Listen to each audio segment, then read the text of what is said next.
Good afternoon, everyone. So just kicking off the formal part of the webinar today.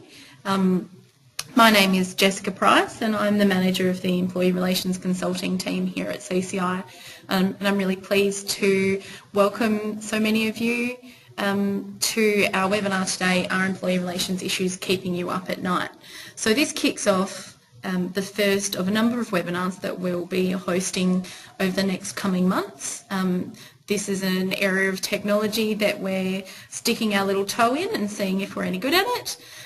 Welcome any feedback during the course of the session or after the event as to whether you found it useful or whether there are any other subject matters that you would like to touch on. We're certainly open to that sort of feedback. Now, some of you might already know me. I've been at CCI for the last 10 years.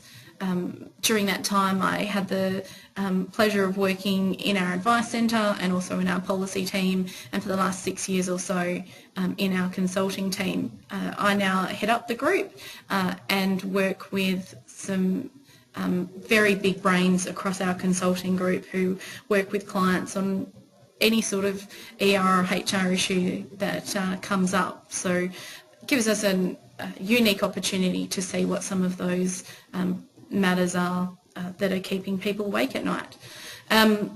Really pleased to introduce Kendall, the manager from our Employee Relations Advice Centre, but before I get her to introduce herself, I'll just walk through some of the house rules. You'll notice the chat box on your screen. You guys are probably more across how this technology works better than I am. I have a little entourage of people who are helping me with the webinar today, but we've still got the fallback position of pen on a post-it. So all the technology in the world, and I still will rely on a post-it note to get me through the rest of the session. So the chat box is available. I encourage you to use it. We'll take questions throughout the session. Metaphorically, if you're having any technical issues, feel free to raise your hand. Obviously you can do that using the chat box. As I mentioned, there will be time for questions during the webinar. If you're not comfortable actually putting it out there for everyone to see, there's going to be ability for you to get in contact with us as well. We are recording the webinar. So if you'd like to, or if you're going to pick it up after the fact, or if there's you just really enjoy my dulcet tones, I encourage you to access that. We'll make our slides available as well, and if you are one to use Twitter, feel free to get on board with the hashtag CCI Hearts HR. So with no further ado, I'd like to introduce Kendall. Hi Kendall. Hi Jess. So Kendall, introduce yourself to everyone. Will do. Thanks Jess. Hello everyone. My name is Kendall Scott and I am manager of the Employee Relations Advice Centre here at CCI. I've worked at CCI for as long as Jess has. I've been here for 10 years, and during that time I've had the privilege of working in a range of areas, all within our ER business units here at CCI. Starting off within the advice team and moving to a consultancy role within what is now Jessica's group, and now I head up the Employee Relations Advice Centre, and we work quite closely with Jessica's group.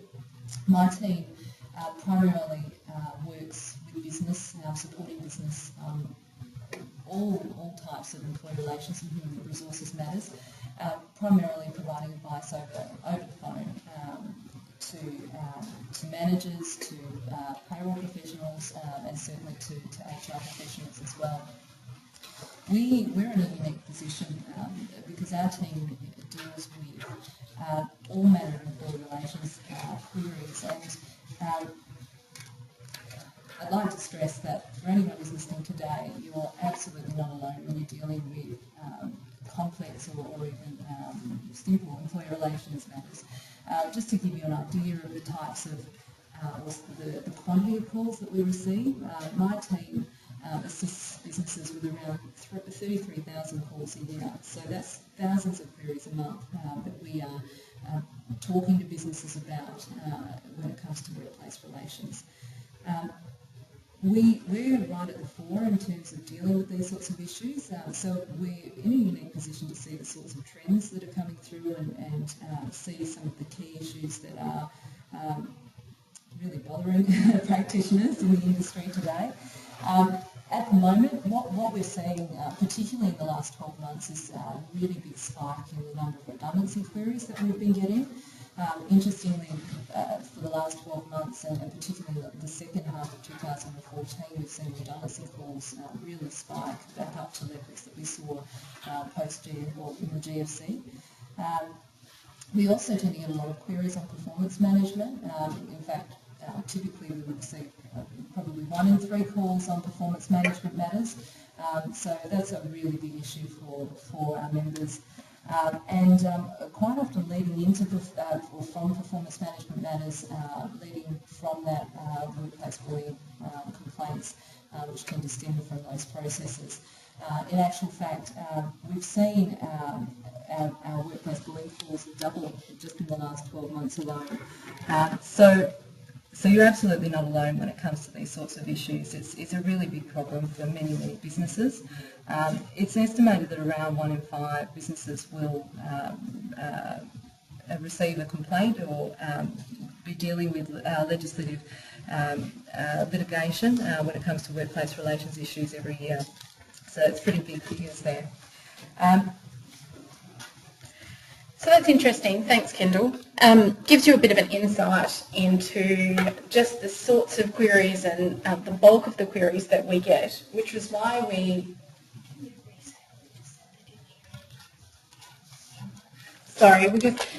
embracing the technology today. So we're just going to touch again.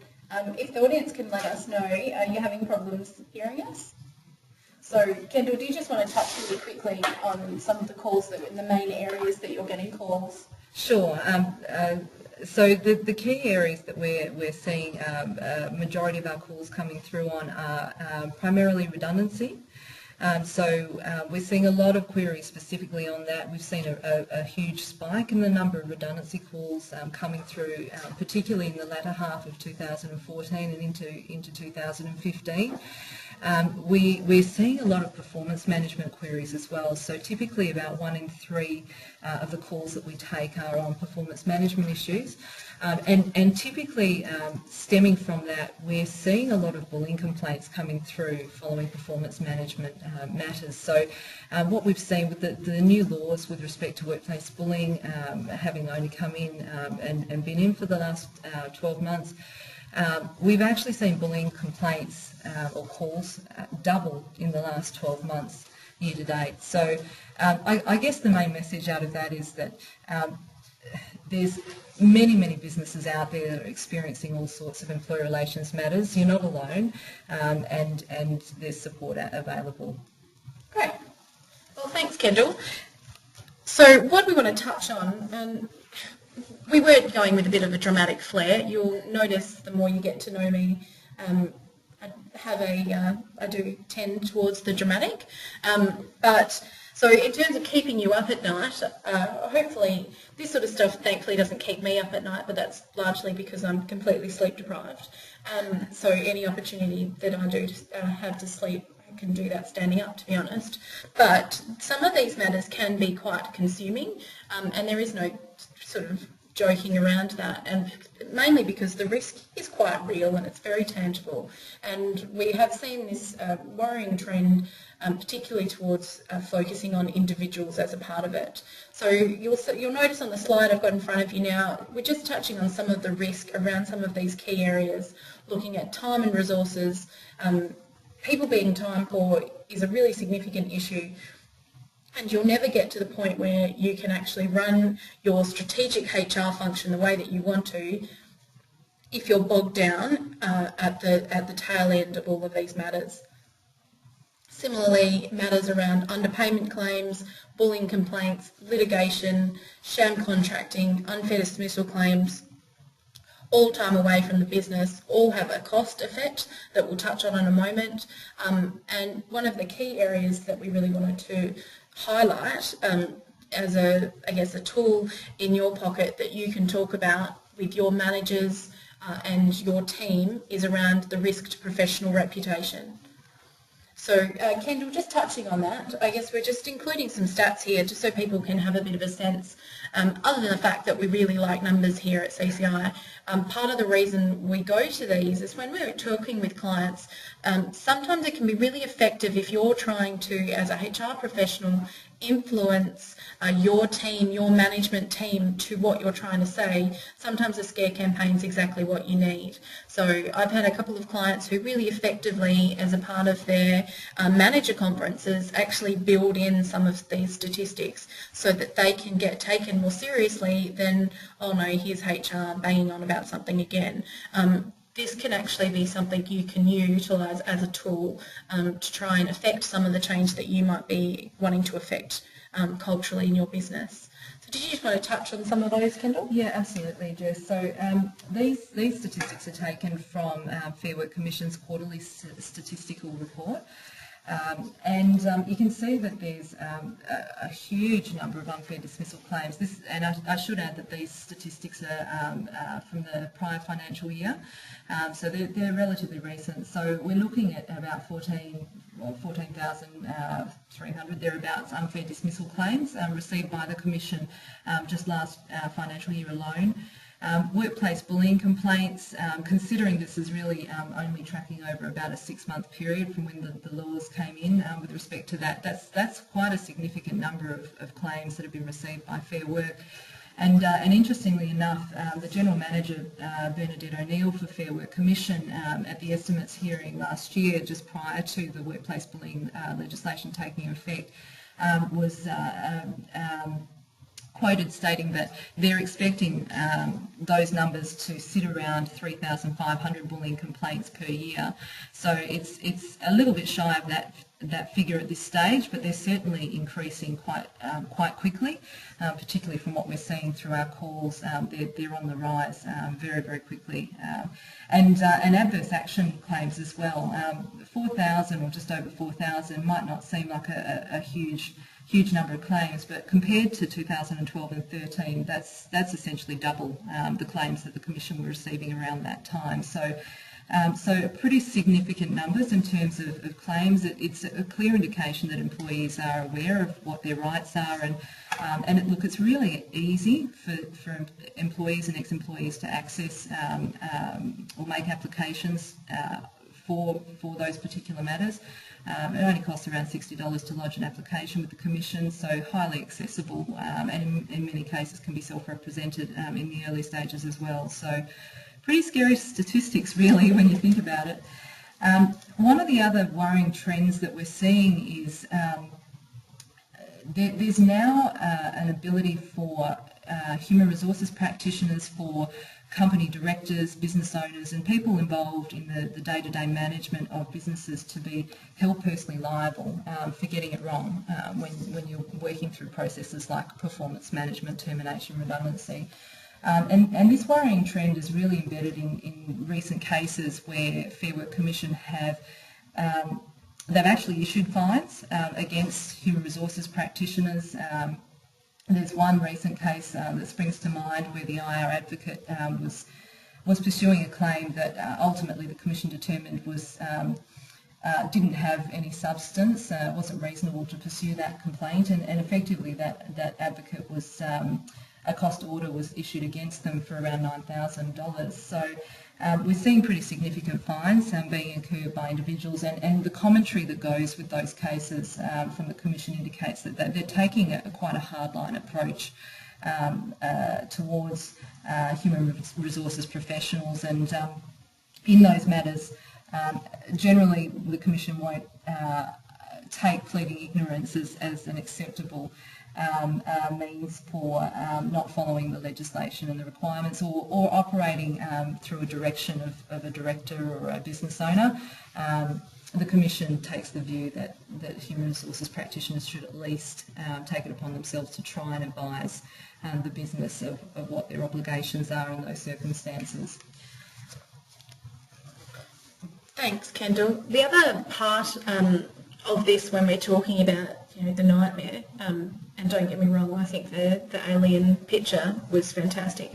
the highlight of our presentation to date, is the work that essentially the regulator or the police of industrial relations, the Fair Work Ombudsman, the work that they do. Now, they are empowered under the Act to be able to investigate and prosecute on the basis of any sort of breach under the Act.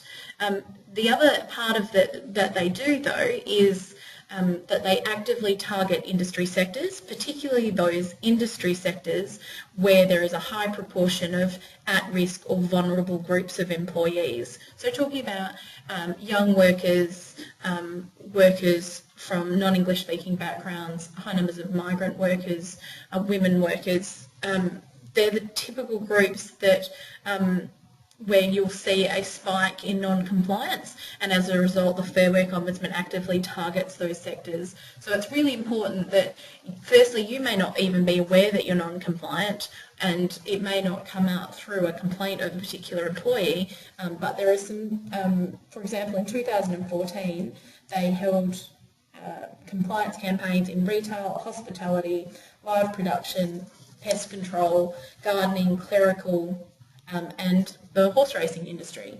So they predominantly focus particularly on record keeping and employment conditions. So it's just really important to be aware of that. They have a right to enter your business, and directors, business owners and managers can be held personally liable.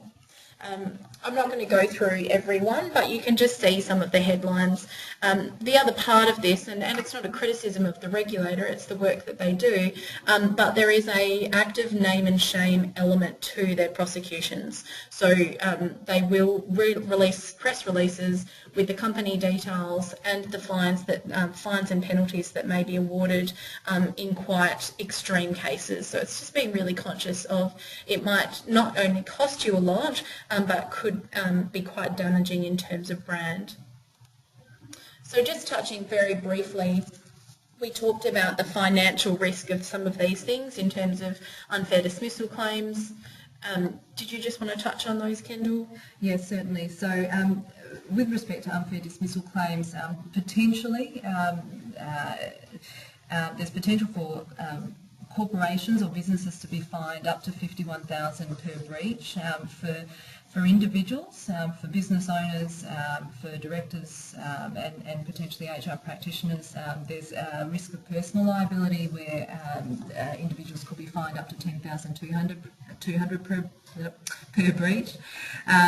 So it's pretty substantial in terms of the fines that Fair Work can issue in these matters. And really there's some very simple strategies that can be employed to mitigate the risk for yourselves individually as people that are managing these matters, but also corporation-wide, which we'll talk about a little bit later on in the session. So you touched on, Kendall, some of the main calls that you're getting, and it's really interesting stats with respect to that. So let me know if I'm right here. Redundancy calls are probably the most common calls you're getting at the moment? Absolutely, yeah. There's certainly a trend upwards as far as redundancy queries are concerned. You know, with the economy, the way things are, a lot of businesses are focusing on financials. They're looking at how they can do things better, leaner, be more productive. And so as part of those reviews, redundancy typically is one of the things that comes out of that. We talk to a large range of businesses across all industry sectors, so this isn't confined to particular industries. It's happening across the board. But there's certainly common steps that can be taken regardless of the size of the business or the industry sector to ensure that you're mitigating risk when you're rolling redundancies out. Yeah, we're certainly finding that as well. It's quite unfortunate, and it's very hard work that HR professionals and business owners alike need to deal with, and operational managers. Making someone redundant is never an easy decision to make.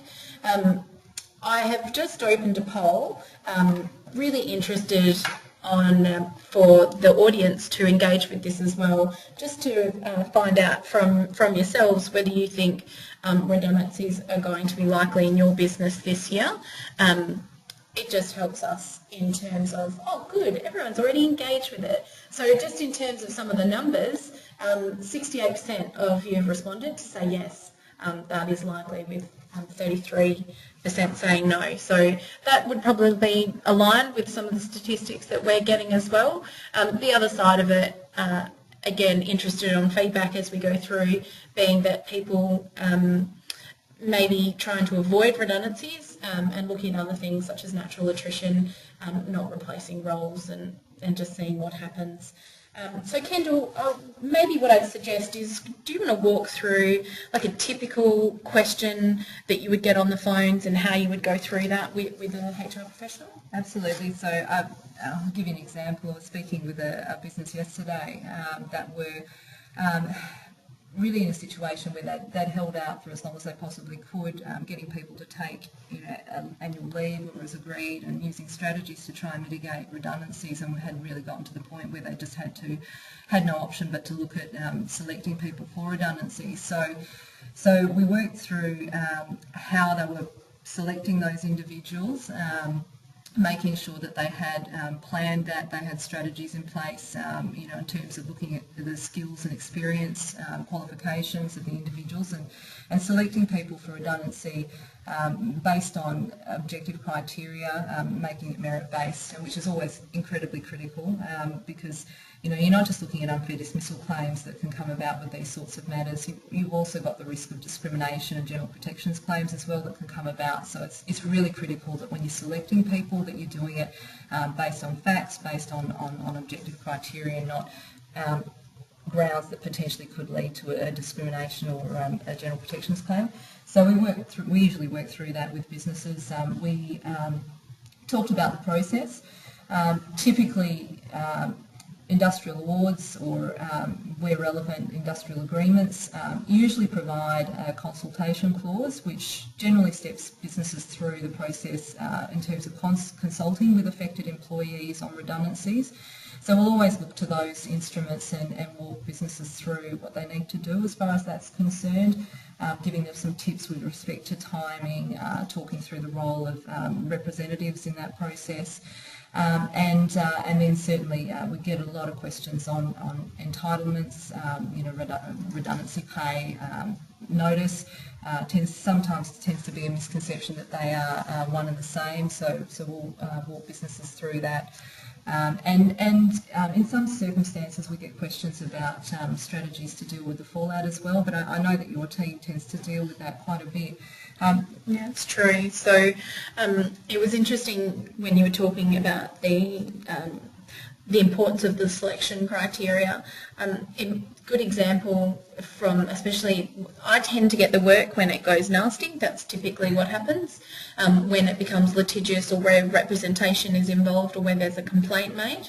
And we actually had a general protections claim where in representing the client, what's perverse, to be honest, of the legislation with respect to general protections is that there's what is called a reverse onus of proof, which means rather than the employee or former employee needing to prove you did it, you need to prove you didn't, which can be very hard to do, and that's why paperwork becomes so important. And in this case, the company had made the person redundant. I had actually worked with them for the whole process. They made a general protections claim to say that they weren't being terminated for a genuine redundancy, but were being terminated because of an unrelated complaint. And because of the selection criteria that the business had used in terms of overall planning for the redundancy, we were able to actually move evidence to show by virtue of when the selection criteria was created, that the decision to make that person redundant happened before the complaint was made. And so we were able to just knock that burden of proof straight out of the park. I think a really solid example to show just how important those steps are in terms of mitigating risk. But yeah, like Kendall was saying, it's really important. We've put on the slide now, and this is a fantastic synopsis that Kendall's created here, where you look, listen and learn in terms of strategies to follow off on. Kendall, perhaps if you want to touch on that, and then I might just touch on basically the aftermath to that. Absolutely. So the first thing we do is we look at what our obligations are, and generally that's we get instructions from documents like our awards, our any applicable agreements that might apply to the affected staff members. There's certain provisions in both state and federal legislation that cover off on consultation, pay entitlements in redundancy situations, and of course to supplement that, if you've got any company policies or procedures, or you're in an industry where you go through periods where you typically have to roll out redundancies, and it's a cyclical thing. Sometimes there might be some custom and practice where you've provided certain entitlements with respect to redundancy pay and so on historically, which could potentially form part of the obligations and entitlements there as well. So it's important to look and understand what it is, what the obligations are. It's also important to have conversations with your management, so particularly for HR professionals working closely with management. If they come to you and say, look, we need to roll out redundancies, what we typically find with a lot of the queries we take is that sometimes whilst it might be called redundancy, it might actually be something else. So sometimes it turns out that it's actually a performance management matter. So it's really important to have those conversations, make sure management understand exactly what a genuine redundancy is before they embark down that path, and provided that's the case, then certainly seeking some professional advice and support to supplement that, particularly for HR practitioners having to roll this out themselves as well. It can be quite an emotional process, so it's usually advisable if you feel the need to seek some support. And I think learning from case law can be really useful. Especially the matter that Jess was talking about, where you see these matters coming out of Fair Work where businesses have perhaps selected someone where there is a discriminatory ground in play and not appropriately evidenced their selection criteria. They might have actually selected them because of something objective, because of poor performance for argument's sake in the past, but because there's discriminatory ground at play there, it's been very difficult for the business to actually evidence that. So learn from others' mistakes and just be aware of case law that's coming out. So true, and I just want to pick up that thread that Kendall mentioned about the importance of communication and collaboration with your management team.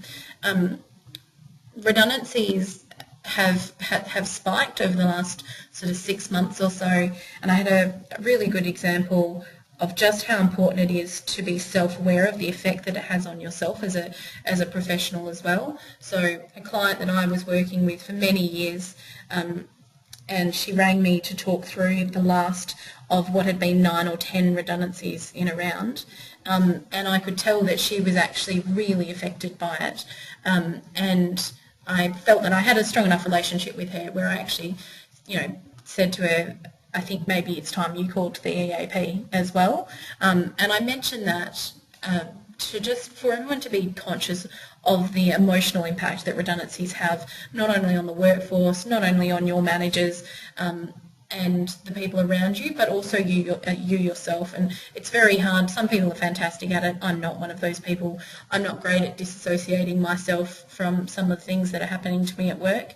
And when it's a particularly trying time, sometimes it's important to be aware of that and conscious of it. Likewise, you've got to be really conscious of the workforce that's left after that occurs. It can have really tangible impacts on morale.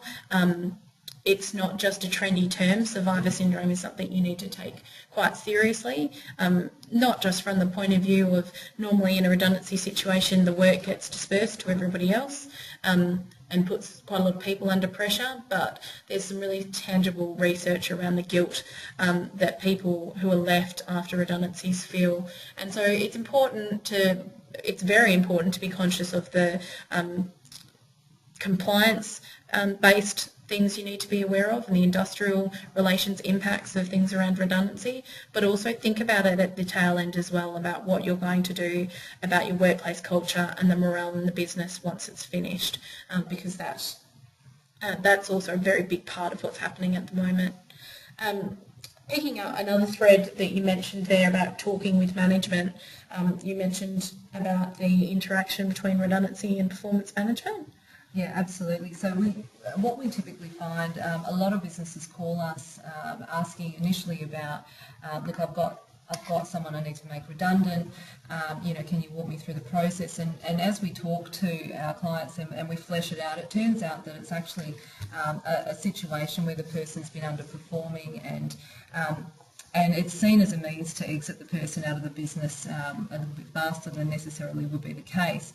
That in and of itself can create risk for the business, because if someone is terminated on the basis of redundancy but it's not actually a genuine one, then it's absolutely open to that person to put in an unfair dismissal claim in against the organisation. And with unfair dismissal claims, one of the critical things that business needs to be able to do to defend a claim like that is to determine or establish that they had a valid reason for terminating, and to establish, in the case where the business is saying it's a redundancy situation, that it was a genuine redundancy. And that then requires the business to be able to establish that the reason for the dismissal was due to either economic, technological or structural needs, which, if it's really a performance management matter, can be really difficult to establish, because that's not necessarily a real reason why the person's being terminated. So we do, it's quite frequent that we get those sorts of queries. It's not that there's... it tends to be because there's a bit of a misconception as to exactly what redundancy is. It's primarily where the job's no longer required to be done at all. So if there's ever a need to fill that role again, but you're looking at exiting someone, then chances are it's probably not a genuine redundancy. It's more of a performance management matter, and it's a slightly different process. So look, that's very typical, and we do have a lot of conversations like that with businesses. But look, with performance management, which is another very frequent call type that we get, and something that we're constantly speaking with members about and supporting them through.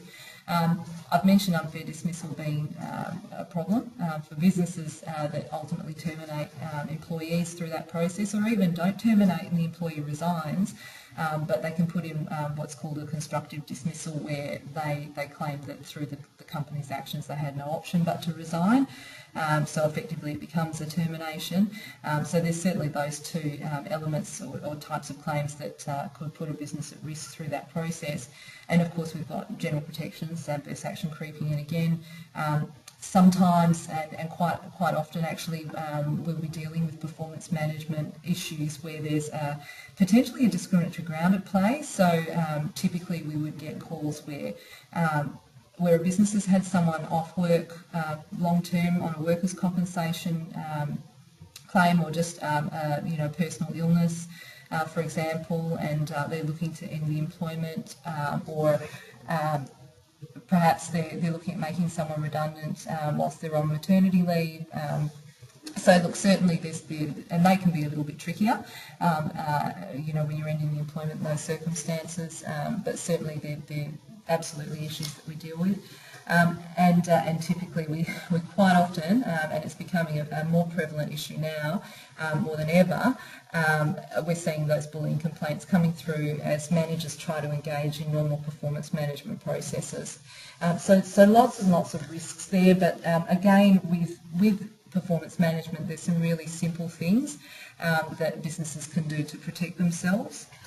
Before you go into that, Kendall, we're just going to jump to a couple of the questions. So thank you to everyone for getting involved. Cheryl's asked a question here, Kendall. How long do people have to lodge their claim after a redundancy? Look, it really depends on the type of claim that they are seeking to make. So with unfair dismissals, it's 28 days from the time of termination. If it's general protections, that differs, so it does depend on whether it's if they've actually been terminated, then Oh gosh, you're testing me now. It's the same. Yes, yeah. So yeah, you're looking at roughly around a month. Although having said that, the Commission will, in certain circumstances, where there's extenuating circumstances, will sometimes accept claims that are outside of that time frame. But that's certainly the risk period there. And the second question we have was, do you have any suggestions around handling communications around redundancies? This is something that, from a consulting point of view, is really common work that we'll pick up. It's really important. Communication is something that often gets overlooked, and to be honest, part of the reason it goes overlooked is because it's often put to me that, we didn't want to make them feel bad.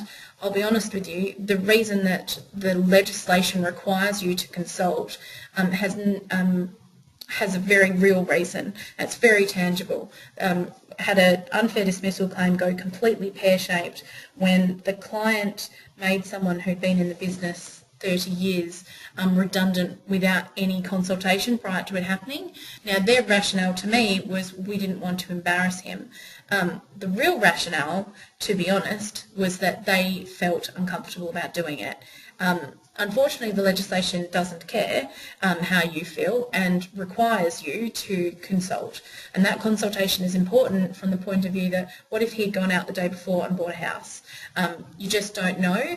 So from a point of view of, you can't anticipate some of those big decisions that people make. And secondly, the other part of consultation is that potentially you might come up with an alternative solution to redundancy. During the GFC, and we're seeing it a little bit now, if consultation is done well, you can go to your workforce, have a frank discussion with them about what you're facing, and they may actually provide an alternative to you to redundancy. So I had a couple of businesses where we went through this process. They went to their workforce and said, look guys, this is what we're facing, we just can't carry the size of this business. We are looking at redundancies potentially. The guys went away, came back, and the entire workforce went to part-time in order to save jobs. So you never quite know how people are going to react. So there's two parts to it. Actually putting your mind to a communications plan. That's not about creating scripts. It's not about getting yourself to a position where everything's written down and there's no... It can come across as quite disingenuous. It's about working out your key messages and then allowing your managers and the people who will be delivering those messages to deliver it in their own language. That's the most effective way to develop a communication strategy. So not only do you have to do it, you can actually get some really tangible benefits out of it with respect to communication. Did you want to add to that at all? Yeah, look, and I think probably one of the steps, I mean, most people would know to prepare for those discussions, and, I suppose you're inevitably going to get questions out of it, and to have a think about those sorts of questions you're likely to get and be prepared to answer some of those. But making sure that throughout those discussions that, a certain level of empathy is employed. Because it is an incredibly emotional process, and it's so incredibly important to not burn bridges and try and make that transition as smooth as possible. So providing that empathy, listening, and through that process, quite often, as Jess has suggested, other alternative options can sometimes come about. I think one of the steps with communication in redundancy as well that tends to be overlooked is considering who you actually notify. So there's certain obligations in the legislation and industrial laws, with respect to notifying the affected employees and their representatives, if any, but also considering, the impact on clients and suppliers. If there's key clients and suppliers or other people that, they're going to be affected by those people no longer working, considering how you're going to deliver that information to them and the time frame over which you do that, I guess in order to prevent the rumour mill spreading. Thanks, Kendall. Elizabeth, thank you for your question. I'm going to give you a slightly annoying answer. So for the audience, the question was, could you give some more info on consultation? Is this more than just is this just one conversation, or is it more than one? And it's prefaced with, in relation to a situation when just one role needs to be made redundant. this is going to be a typical advisor answer, and I apologise to the audience, but I'd be very remiss to answer it as a full answer, simply because we would need to know what the actual instrument was that's attached to it. Elizabeth, I'll be happy to pick that conversation up and we'll address it directly. But just in terms of general advice, in terms of consultation, you have to firstly look at the instrument. It may be there is no instrument or the instrument is silent. I appreciate that, but I only recently had a matter go all the way to arbitration simply because the client had failed to look at the agreement, and the agreement set out very strict consultation obligations, which was you needed to tell the entire workforce, you then needed to tell the union, you then needed to put it in writing, you then needed to go back 2 days later to the whole workforce. It was very, very onerous. So in a general sense, there are no hard and fast rules, but it will be very specific based on the award that might apply, or your industrial instrument, or your contract, or your policy. So I suggest I've got your details. We'll actually address that with you directly, and it does work out to be a timely reminder to, if you are a member of CCI, that's the sort of detail that we would go to on the phone with you. Likewise, non-members alike, I deal with in the consulting environment. That's the level of detail we would need to go to make sure that we're giving you the answer that's going to mitigate the risk for you. Did you have anything you wanted to add? No. So that will push ahead into the, you were talking about performance management. Yes. So I think we got to the point where we were looking at some of the ways that you can mitigate the risks, some of the simple tips and strategies. As far as the legislation is concerned, there's really two major things that need to be that you need to be able to demonstrate if you end up with any type of claim as a result of terminating someone through performance management means. And really it's just having that valid reason for terminating, which generally needs to be that the termination has been effected because the person either doesn't have the capacity to perform the role, so they don't have the skills and abilities to do it, or it might be behavioural, so they effectively don't have the right attitude. So generally it's one of those two things, but there's certainly, that needs to be evidence, and you need to be able to demonstrate that. The other thing is you need to be able to provide them with a fair due process, and there's a few things that you can do to ensure that they receive that. Through gathering that evidence and having the facts about the performance or the behaviour or whatever matter it is, or reason that you're performance managing and ultimately terminating, you need to have that evidence and the facts to back that up. It goes a long way to making the performance management meeting run smoothly, to give it structure, and it certainly makes an easier job for the manager or human resource practitioner that's delivering it.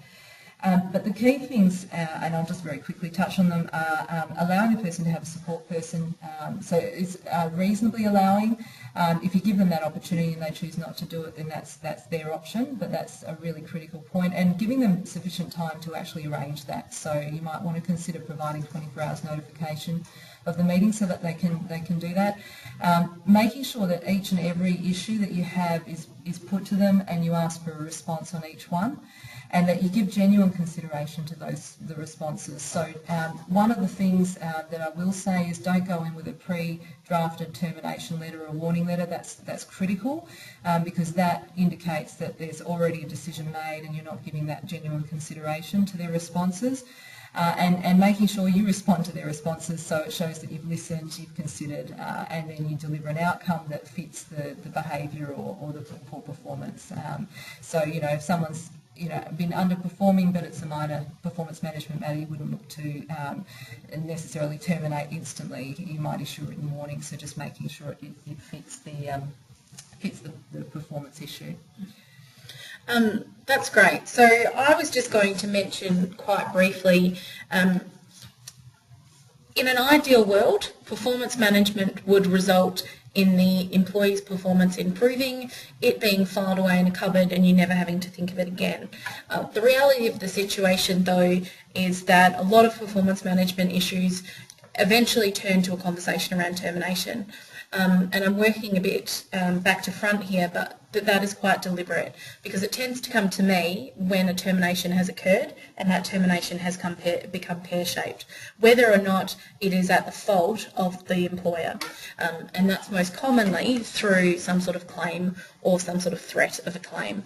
So we get the claim and then we have to work backwards. We work backwards to go through to discuss whether or not there was a valid reason and then the process. But the most important part of defending a claim is making sure that your preparation is all lined up.